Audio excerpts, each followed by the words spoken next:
Welcome to career tech academy online channel. तो आज हम बात करेंगे कि ऑडियो टैग और वीडियो टैग का प्रैक्टिकल देखेंगे। उस दिन हमने थ्योरेटिकल पार्ट देखा था, आज हम देखेंगे उसका प्रैक्टिकल और उसको रन करवा के देखते हैं आपका सपोर्ट करता है या नहीं करता है। चलिए स्टार्ट करते हैं क्लास को।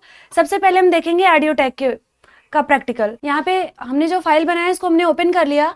अब देखते हैं फाइल में क्या क्या चीजें दी गई हैं। तो सबसे पहला आपका जो लाइन दिया गया है DOC टाइप दिया गया है। ये आपका ऑप्शनल पार्ट भी होता है, लेकिन आपका HTML5 में इसको लगाना कंपलसरी होता है। फिर दूसरी लाइन आपने दिया है HTML टैग, तीसरा आपने दिया है बॉडी टैग, फिर आपने दिया है ऑडियो टैग। आपको ऑडियो इंसर्ट करना है तो आप ऑडियो टैग देंगे। फिर आपका कंट्रोल्स जो है एक आपका एट्रीब्यूट है। फिर उसके बाद आपने सोर्स दिया है, सोर्स टैग। आपको बताया गया था कि जब भी आप ऑडियो टैग यूज करते हैं तो ऑडियो टैग के साथ आप सोर्स टैग का यूज जरूर करते हैं। सोर्स टैग यूज क्यों किया जाता है? सोर्स टैग आपका जो ऑडियो आप कहाँ से उसको इंसर्ट कर रहे हो अपने पेज में, तो सोर्स देने के लिए आपको सोर्स टैग का यूज करना पड़ता है। तो ऑडियो टैग आप लिखेंगे, उसके अंदर कंट्रोल्स एट्रीब्यूट लिखेंगे, फिर आप क्या देंगे, सोर्स टैग देंगे। सोर्स टैग में आपके पास SRC नाम का एट्रीब्यूट होगा और उसमें आप दे देंगे कि कहाँ आपकी फाइल, जो आपकी फाइल आप दे रहे हो, कि जो आप ऑडियो लगा रहे हो वो कहाँ पर है। तो हमने यहाँ पे दिया है डेस्कटॉप ऑब्लिक करके अपने koel.mp3। तो आपका डेस्कटॉप क्या है, फोल्डर नेम है। डेस्कटॉप के फोल्डर में आपकी koel.mp3 की कोई ऑडियो फाइल है। आपने उसका क्या दिया है, सोर्स कोड सोर्स दिया है, मतलब यहाँ पे आपकी ये फाइल स्टोर है। फिर आपने टाइप दिया, जो आपका टाइप एट्रीब्यूट है ये डिफाइन करता है कि आपका कौन सा आप फॉर्मेट लगा रहे हो, ऑडियो या वीडियो, किस टाइप की आपकी फाइल है। तो आपने यहाँ पे दिया है टाइप में ऑडियो, मतलब आप ऑडियो टाइप की फाइल लगा रहे हो। फिर आपने यहाँ पे क्या लगाया, यहाँ पे / लगाया, फिर आपका MP3, मतलब ऑडियो टाइप की फाइल और MP3 में है आपकी, क्योंकि अलग अलग जो आपके ऑडियो फाइल होते हैं उनके अलग अलग एक्सटेंशन होते हैं। जैसे आपके हमने बताया था कि MP3 OGG, तो मतलब आपके जैसे अलग अलग जो एक्सटेंशन है आपको यहाँ पे देना पड़ेगा कि किस टाइप की फाइल है, MP3 है, MP4 है, या फिर जो भी है आपका यहाँ पे आपको देना पड़ेगा। फिर आपने यहाँ पे दे दिया कि your browser does not support the HTML audio tag. अगर आपका यहाँ पे ये चीजें नहीं सपोर्ट करता, मतलब अगर आपका HTML जो है यहाँ पे ऑडियो टैग नहीं सपोर्ट करता, तो आपको एज अ मैसेज दे दे कि आपका your browser does not support the HTML audio tag. फिर आपका यहाँ पे ऑडियो टैग क्लोज हो गया, बॉडी टैग क्लोज हो गया, HTML टैग क्लोज हो गया। यहाँ पे एक बार आप देख लीजिए कि ऑडियो टैग के अंदर आप सोर्स टैग देंगे, उसके अंदर आप SRC देंगे, फिर आप यहाँ पे SRC में आप अपना पाथ देंगे, जो भी जहाँ पे भी आपका ऑडियो फाइल सेव है उसका पूरा पाथ देंगे। और पाथ आप यहाँ पे देंगे जहाँ पे फोल्डर, जिस फोल्डर में दिया गया है वहां से स्टार्ट करके आप उस फाइल का नाम और जो भी आपका उसका एक्सटेंशन नेम होगा सब कुछ आपको यहाँ पे देना पड़ेगा। फिर टाइप में देंगे किस टाइप की फाइल है, ऑडियो टाइप की है तो ऑडियो टाइप, और यहाँ पे आप जो आपका एक्सटेंशन नेम होगा उसको देंगे। चलिए रन करवाते हैं, इसको देखते हैं। देखिए आपका यहाँ पे आइकन भी आ गया ऑडियो का, इसको प्ले करते हैं हम।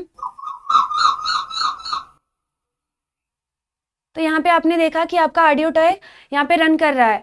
तो इस तरह से आप ऑडियो टैग का यूज कर सकते हैं। नेक्स्ट हम बात करते हैं वीडियो टैग के बारे में। आई होप आपको ऑडियो टैग अच्छे से समझ में आ गया हो। वीडियो टैग के लिए भी हमने एक फाइल बना के रखा है, इसको भी चलिए हम देख लेते हैं। हमने वीडियो टैग जो हमने यूज किया है उसकी फाइल हमने ओपन कर ली है। यहाँ पे भी आपका सेम उसी तरीके से जैसे आपकी ऑडियो फाइल दी गई थी, सेम आपका वीडियो फाइल भी यहाँ पे दिया गया है। देखते हैं क्या क्या चीजें यूज की गई हैं। पहला आपका दिया गया है जो आपका DOC टाइप होता है उसको। फिर आपका दूसरी चीजें क्या दी गई है, HTML टैग दिया गया है। तीसरा आपका बॉडी टैग दिया गया है। चौथा आपका वीडियो टैग दिया गया है। अभी तक आपने ऑडियो इंसर्ट किया था तो ऑडियो टैग लगाया, अब आप वीडियो इंसर्ट कर रहे हो तो वीडियो टैग लगा रहे हैं। आपका कंट्रोल्स जो है यहाँ पे एट्रीब्यूट, उसको भी आपने दे देंगे। फिर आपने सोर्स दिया है, सोर्स टैग दिया है, चाहे आपका ऑडियो हो चाहे आपका वीडियो है, जो भी आपको इंसर्ट करना है तो उसके लिए आपको सोर्स टैग देना जरूरी है। क्यों? क्योंकि आप सोर्स देते हो कि आपका कहाँ फाइल, जहाँ पे भी आपका स्टोर होता है या सेव होता है, तो उसका सोर्स देने के लिए आपको सोर्स टैग का यूज करना पड़ता है। और सोर्स टैग के साथ साथ आपको SRC एट्रीब्यूट का भी यूज करना पड़ता है।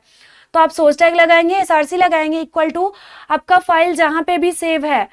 तो हमारा फाइल जो है डेस्कटॉप फोल्डर के फोल्डर में ansu.mp4 फाइल का नेम है, मतलब ये आपका डेस्कटॉप जो है ये फोल्डर नेम है।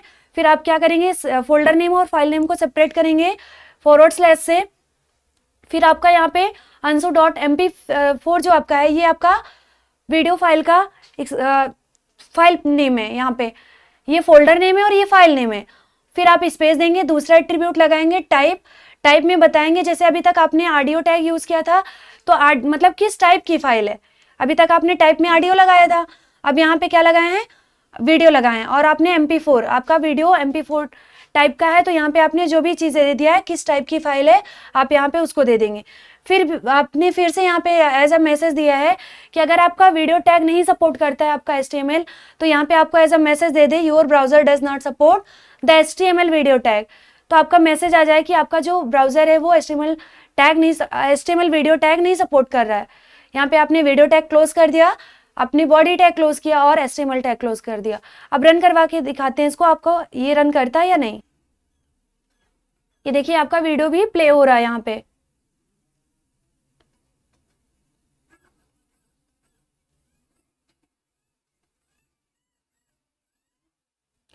एक बार हम आपको कोड वापस दिखाते हैं। यहाँ पे आपका वीडियो रहेगा, वीडियो टैग, फिर आपका कंट्रोल्स जो आपका एट्रीब्यूट ये रहता है वीडियो टैग का, फिर आपका सोर्स टैग रहेगा। सोर्स टैग में आपके SRC एट्रीब्यूट यूज होते हैं।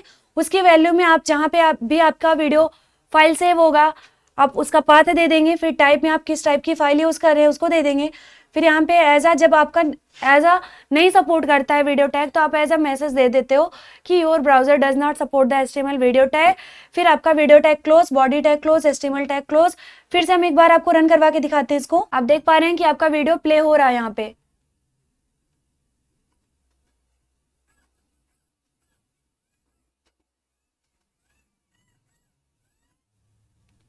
तो इस तरीके से आप HTML5 में ऑडियो टैग, वीडियो टैग भी यूज कर सकते हैं। तो अभी आपने देखा ऑडियो टैग के बारे में और वीडियो टैग के बारे में, थ्योरेटिकल पार्ट भी आपने समझ लिया और प्रैक्टिकल भी आपने देख लिया। तो आपके HTML के न्यू एलिमेंट जो भी चीजें थी हमने बताया। अब हम पढ़ेंगे HTML5 फॉर्म वैलिडेशन। क्या होता है फॉर्म वैलिडेशन। अब यहाँ पे कुछ PPT बनाई गई हैं, चलिए हम पढ़ते हैं उसको और समझते हैं क्या बताया गया है। इसमें बताया गया go to any popular site with a registration form and you will notice that they give the you feedback when you don't enter your data in the format they are expecting. यहाँ पे बताया गया कि जब आप किसी popular websites पे जाते हैं and you will notice that, और आप वहां पे आप नोटिस करते हैं that they give you feedback, वो आपको कुछ फीडबैक देते हैं when you don't enter your data in the format they are expecting. तो यहाँ पे आपका जैसे उसका कोई फॉर्मेट बना हुआ है, जैसे आप कोई फॉर्म भरने जाते हो किसी पॉपुलर वेबसाइट पे और जो उसका फॉर्मेट दिया गया है आप उस हिसाब से आप फॉर्म नहीं फिल करते हो, तो आपको एज अ नोटिफिकेशन देता है या फिर आपको एज अ अलर्ट मैसेज देता है कि आप जो भी फॉर्म भर रहे हो ये आपका इनकरेक्ट फॉर्मेट में है। तो एज अ वो क्या होता है, फॉर्म वैलिडेशन होता है। यहाँ पे कुछ और चीजें बताई गई हैं, देखते हैं क्या बताया गया कैसे। You will get message such as, आपको कुछ मैसेज दिया जाता है कैसे, जैसे दिस फील्ड इज रिक्वायर्ड। कभी कभी जैसे हम फॉर्म भरने जाते हैं और हमें जैसे कुछ चीजें नहीं पता होती या फिर बाय मिस्टेक हम उस एरिया को या उस फील्ड को जो आपको फॉर्म फिल करना है हम उसको स्किप करके दूसरे वाले फील्ड को भरकर नेक्स्ट करते हैं। जब आप नेक्स्ट करते हो तो क्या होता है कि अगर आपने जो इंपॉर्टेंट या जो कंपलसरी फील्ड है अगर आपने उसको नहीं फिल किया तो आप में क्या बताता है, दिस फील्ड इज रिक्वायर्ड, ऐसे आपको मैसेज दिया जाता है। बताया गया you can't leave this field blank, या फिर आपको ऐसे मैसेज दिया जाता है कि आप इस फील्ड को खाली नहीं छोड़ सकते। और भी कैसे मैसेज दिए जाते हैं, please inter your phone number in the format, आपका जो फोन नंबर का फॉर्मेट होता है तो उस फॉर्मेट में आप फोन नंबर को नहीं देते हैं। तो मतलब जैसे आप जो चीजें फॉर्म भरने गए हैं और जिस तरीके का उसका फॉर्मेट बनाया गया है उस फॉर्मेट में आप नहीं देते हैं, तो उसके लिए जो आपको मैसेजेस आ रहे हैं या फिर जो आपको अलर्ट मैसेज आते हैं वो क्या होते हैं, वहां पे as a form validation use हुआ रहता है। बताया गया देखिए, please enter a valid email address, मतलब जैसे आप गलत डेट ऑफ बर्थ इंटर करते हो या आप गलत मोबाइल नंबर जो आपका फॉर्मेट होता है उसको आप गलत इंटर करते हो, या फिर जैसे ईमेल आईडी का बताया गया please enter a valid email address. कभी कभी क्या होता है कि जैसे हम @ फिर उसके बाद किसी नाम को लगाकर .com लिख दें, ये गलत होता है। तो मतलब हमारा फॉर्म वैलिडेशन होना चाहिए अगर आपका कोई फॉर्म बना है तो, नहीं तो सही और गलत फॉर्मेट जो होता है फॉर्म का उसे नहीं समझ पाएंगे। अगर जैसे आपका ईमेल एड्रेस होता है कि कोई नेम होगा, फिर आपका @ मतलब @ आपका बीच में होता है, फिर उसके बाद आप नेम फिर .com होता है, तो कोई @ को पहले ही लगा देगा। तो यहाँ पे आपका अगर फॉर्म वैलिडेशन रहेगा तो वहाँ पे चीज़ें आपको समझ में आएंगी। तो बताया गया please inter a valid email address. तो अगर आपका जैसे आपने ईमेल एड्रेस गलत लिखा है, जो उसका फॉर्मेट है उसके अगेंस्ट लिखा है, तो आपका क्या होगा, आपको मैसेज बता दे if your entry is not in the format of somebody @example.com। यहाँ पे कुछ आपके ऐसे एग्जाम्पल दिए गए कि somebody @example.com, इस तरीके के फॉर्मेट में आप कोई ईमेल आईडी दीजिए। अगर आपका ईमेल आईडी इस फॉर्मेट में नहीं है तो वो आपका क्या है, रॉन्ग है। बताया गया your password need to between 8 and 30 character long and contain 1 upper case letter, 1 symbol and a number. आपको ऐसा मैसेज अलर्ट दे दे कि कभी कभी आपका मैसेज जैसे आप 2 डिजिट का देते हैं, 3 डिजिट का देते हैं, तो आपको एज अ मैसेज आता है, अलर्ट मैसेज आता है कि your password need to between 8 to 30 character. आपको पासवर्ड कितने 8 से 30 कैरेक्टर के अंदर आपको डालने हैं, और क्या होना चाहिए, long and contain 1 upper case letter, और आपका कम से कम जो आपका एक लेटर है वो अपर केस में होना चाहिए, 1 सिंबल एंड अ नंबर। कम से कम आपका एक अपर केस लेटर होना चाहिए, एक सिंबल होना चाहिए और एक नंबर होना चाहिए। तो ये सब चीजें क्या किस में आती हैं, आपके फॉर्म वैलिडेशन में आती हैं। और चीजें क्या बताई गई हैं, अब एक्चुअली सिंपल लाइन में बताई गई है कि this is called form validation. इसे फॉर्म वैलिडेशन कहा जाता है कब, when you enter data the web application check it to see that the data is correct. जब आप किसी भी फॉर्म में डाटा को इंटर करते हैं, बताया गया व्हेन यू इंटर डाटा, जब आप डाटा को इंटर करते हैं द वेब एप्लीकेशन, तब आपका जो वेब एप्लीकेशन होता है चेक करते हैं इसे to see that the data is correct. तब आपके वेब एप्लीकेशंस डाटा को चेक करते हैं कि ये सही है या नहीं। इफ करेक्ट, यदि आपके डाटा करेक्ट होते हैं, the application allow the data to be submitted to the server. अगर आपके डाटा जिस फॉर्मेट में आपको देना है, अगर आपने उस फॉर्मेट में दे दिया है, अगर वो डाटा आपके सही है, तो वो क्या होता है कि आपके सर्वर पर सबमिट हो जाते हैं and usually saved in the database, और वो क्या हो जाते हैं, डाटाबेस में सेव्ड हो जाते हैं, सर्वर पर अपलोड होकर वो सेव्ड हो जाते हैं।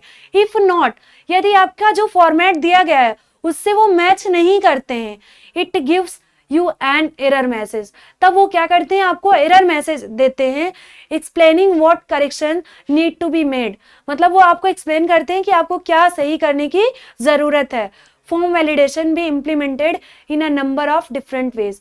आप फॉर्म वैलिडेशन को अलग अलग वे से इम्प्लीमेंट कर सकते हैं। We want to make filling out web form as easy as possible, so why do we insist on validating our form. बताया गया यहाँ आपके संभवतः आसान वेब फॉर्म भरना चाहते हैं तो हम फॉर्म को वैलिड करने पर जोर क्यों देते हैं। मतलब यहाँ पे बताया गया आपके इसके 3 रीजन होते हैं। First, we want to get the right data. बताया जा रहा है कि आप फॉर्म को वैलिड करने के लिए क्यों प्रेशर किया जाता है। We want to get the right data, जिससे हम एक एक्यूरेट डाटा को फाइंड कर पाएं इन द राइट फॉर्मेट, एक सही फॉर्मेट में। Our application won't work properly if user data is stored in the incorrect format। यदि आपका डाटा इनकरेक्ट फॉर्मेट में स्टोर है तब क्या होगा कि आपका एप्लीकेशन सही तरीके से वर्क नहीं करेगा। और if they don't enter the correct information और ओमिट इंफॉर्मेशन ऑल टुगेदर, मतलब यहाँ पे आप किसी भी इंफॉर्मेशन को छोड़कर या मतलब आप गलत इंफॉर्मेशन या गलत फॉर्मेट में डाटा अगर आप देते हैं तो क्या होता है कि हमारा जो एप्लीकेशंस होता है वो प्रॉपरली या फिर वो एक सही ढंग में काम नहीं कर पाता है। इसलिए हमें जो डाटा वैलिडेशन होता है, डाटा को वैलिड करने के लिए प्रेशर किया जाता है। बताया गया we want to protect our user account. Data validation इसलिए दिया जाता है या इसलिए इसको देने के लिए प्रेशर किया जाता है। बताया गया we want to protect our users account by forcing our user to enter secure password. हम चाहते हैं कि हमारा जो यूजर है उसका अकाउंट क्या रहे, प्रोटेक्ट रहे, by forcing our user to enter secure password. User के द्वारा सिक्योर पासवर्ड इंटर करवाने के इसलिए फोर्स किया जाता है यूजर, उसमें आप देखते हैं कि आपको पासवर्ड देने के लिए फोर्स किया जाता है कि आप प्लीज इंटर योर पासवर्ड। क्यों? क्योंकि ताकि यूजर का अकाउंट या फिर यूजर का जो भी आपका अकाउंट बना रहता है उससे वो प्रोटेक्ट रहे। It make it easier to protect their account information, जिससे उसके अकाउंट की इंफॉर्मेशन प्रोटेक्ट बनी रहे। और ये आपका होगा कब, जब आप फॉर्म को वैलिड करेंगे तब। तीसरी बातें आपको बताई गई, we want to protect ourselves, there are many ways that malicious users can misuse unprotected form to damage the applications. बताया गया कि हम अपनी सुरक्षा करना चाहते हैं, ऐसे कई तरीके हैं जिनसे यूजर के एप्लीकेशन को नुकसान पहुंचाने के लिए असुरक्षित रूपों का दुरुपयोग कर सकते हैं। मतलब आपके जैसे कोई यूजर है तो उसके डाटा को, या फिर उसके डाटा को जो भी आप उसका अकाउंट है उसमें से डाटा को कोई हैक कर सकता है, या फिर उसके डाटा को अनप्रोटेक्ट कर सकता है। तो इन सब चीजों से बचने के लिए आपके पास होता है HTML फॉर्म वैलिडेशन। बताया गया कि आइए देखें form validation. Let's see form validation attribute. यहाँ पे कुछ फॉर्म वैलिडेशन के एट्रीब्यूट को देखते हैं।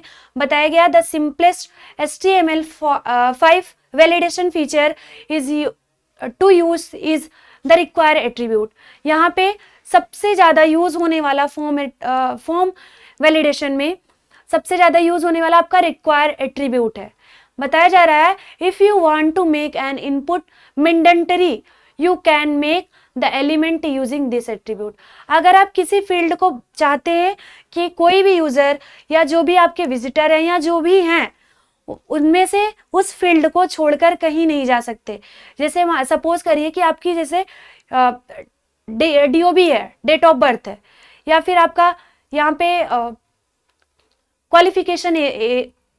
क्वालिफिकेशन आपका किस ईयर में हुआ है, तो आपका वो आप नहीं छोड़ सकते, स्किप नहीं कर सकते। कुछ ऐसे फील्ड्स होते हैं जिनको आप स्किप नहीं कर सकते, तो स्किप ना करें, आपको कुछ ना कुछ वहां पे देना ही पड़ेगा। तो उसके लिए सबसे ज्यादा आपका यूज होता है रिक्वायर एट्रीब्यूट। बताया गया you can mark the element using this attribute. यहाँ पे बताया गया you can mark the element using this attribute. आप इस एट्रीब्यूट की मदद से आप किसी भी एलिमेंट को मार्क कर सकते हैं, मतलब उसे आप छोड़कर जा ही नहीं सकते। वहां पे आपका जो फील्ड है आप उसको इम्पटी या स्किप नहीं कर सकते। बताया गया the required attribute is a Boolean attribute when present it specifies that N input field must be filled out before submitting the form. आप सबमिट करने से पहले, किसी भी फॉर्म को सबमिट करने से पहले इसको फिल करना ही करना पड़ेगा, इसलिए रिक्वायर्ड एट्रीब्यूट का यूज किया जाए। रिक्वायर्ड का मीन्स ही समझ में आता है कि ये रिक्वायर है, मतलब विदाउट इसके नहीं चल सकता। नेक्स्ट बताया गया है, कुछ नोट में बातें बताई गई हैं। The required attribute works with the following input type. यहाँ पे इनपुट टाइप की कुछ जैसे हमने वैल्यू बताई थी, तो बताया गया है कि रिक्वायर्ड एट्रीब्यूट कुछ इनपुट टाइप के, जो इनपुट टाइप के टाइप एट्रीब्यूट की वैल्यू होती है उनके साथ वर्क करता है। जैसे आपका सच एज में है टेक्स्ट के साथ वर्क करता है, सर्च के साथ वर्क करता है, URL के साथ वर्क करता है, टेल के साथ वर्क करता है, ईमेल के साथ वर्क करता है, पासवर्ड के साथ वर्क करता है और डेट पिकर्स के साथ वर्क करता है। तो ये चीजें आपको ध्यान रखने की बात है कि जो आपका रिक्वायर्ड एट्रीब्यूट है वो किस इनपुट टाइप के किस वैल्यू के साथ वर्क करता है, ये भी आपको पता होना चाहिए। नहीं तो आप किसी भी वैल्यू के साथ लगा देंगे और आप सोचेंगे कि जो आपका रिक्वायर्ड एट्रीब्यूट है वो वर्क क्यों नहीं कर रहा है। तो ये बात आप ध्यान रखिएगा। यहाँ पे आपको नेक्स्ट बताया गया ऑटो फोकस एट्रीब्यूट। बताया गया the auto focus attribute is a Boolean attribute. जो आपका ऑटो फोकस एट्रीब्यूट होता है बूलियन एट्रीब्यूट होता है। When present it specify that an input tag element should automatically get focus। मतलब यहाँ पे जब आप कभी ऑटो फोकस ज्यादातर वर्क होता है इनपुट टैग एलिमेंट के साथ। बताया गया व्हेन प्रेजेंट इट स्पेसिफाई, जब आपका ऑटो फोकस एट्रीब्यूट प्रेजेंट होता है इनपुट टैग एलिमेंट में, बताया गया input tag element should automatically gate focus. आपका ऑटोमेटिकली वो क्या हो जाता है, हाईलाइट हो जाता है। वो जो आपका इनपुट फील्ड बनता है वो ऑटोमेटिकली हाईलाइट हो जाता है। Get focus when the page load, जब आप वहां पे पेज पे जाते हो और उस पर क्लिक करते हो, जैसे आपका इनपुट कुछ फील्ड बना होता है फॉर्म में, तो आपका ऑटोमेटिकली वो हाईलाइट हो जाए, वो फील्ड आपका हाईलाइट हो जाए ऑटोमेटिकली, उसके लिए आपको ऑटो फोकस देने की जरूरत पड़ती है। बताया गया only one form associated element in the document can have this attribute specified. If there are several, the first element with the attribute set inserted, usually the first such element on the page sets the initial focus। यहाँ पे आपको syntax में बताया गया है input auto focus. जब आप input कभी भी इनपुट टैग से आप क्या बनता है, फील्ड बनता है, तो ऑटो फोकस देते हैं। ऑटो फोकस की कोई वैल्यू नहीं होती, ये आपका एट्रीब्यूट वनली है, इसकी कोई वैल्यू नहीं होती। तो जब आप ऑटो फोकस लगाते हैं तो आपका वो फील्ड ऑटोमेटिकली हाईलाइट हो जाता है। इसका आपको प्रैक्टिकल भी दिखाया जाएगा। नेक्स्ट आपका एट्रीब्यूट बताया गया ईमेल। आपको HTML में भी ईमेल बताया गया था, जो आपका ईमेल एट्रीब्यूट होता है उसको भी बताया गया the input value is automatically validated to ensure that it's either empty or a properly formatted email address before the form can be submitted. The input email object is new in HTML5. The input email object represent in an HTML input tag element with type email। यहाँ पे भी आपका जैसे email को form में जैसे validate करने के लिए, अगर आपका फॉर्म में ईमेल जैसे आप स्किप कर देते हो, ईमेल आईडी वाला पार्ट स्किप कर देते हो, तो उसको वैलिडेट करने के लिए आपके पास ईमेल वैल्यू होता है। जैसे आपका HTML में रन करता था, सेम उसी तरीके से आपका यहाँ पे भी HTML5 में भी ईमेल वैल्यू है। इनपुट टैग देंगे, टाइप एट्रीब्यूट की वैल्यू में ईमेल देंगे, आपका वर्क करेगा। तो जैसा आपको बताया कि जैसे आपका HTML में ईमेल था, वैसे ही आपका HTML5 में भी है ईमेल, लेकिन यहाँ पे एज अ क्या बताया जाता है कि आप फॉर्म को वैलिड करने के लिए ईमेल एट्रीब्यूट देते हैं। तो आज की क्लास में बस इतना ही। जो भी आपकी चीज़ें हैं नेक्स्ट बताएंगे आगे की क्लास में। जो भी आपको डाउट्स हो कमेंट बॉक्स में आप बताइए, और हमारे चैनल को सब्सक्राइब करिए और हमारे वीडियोस को लाइक करिए और शेयर करिए।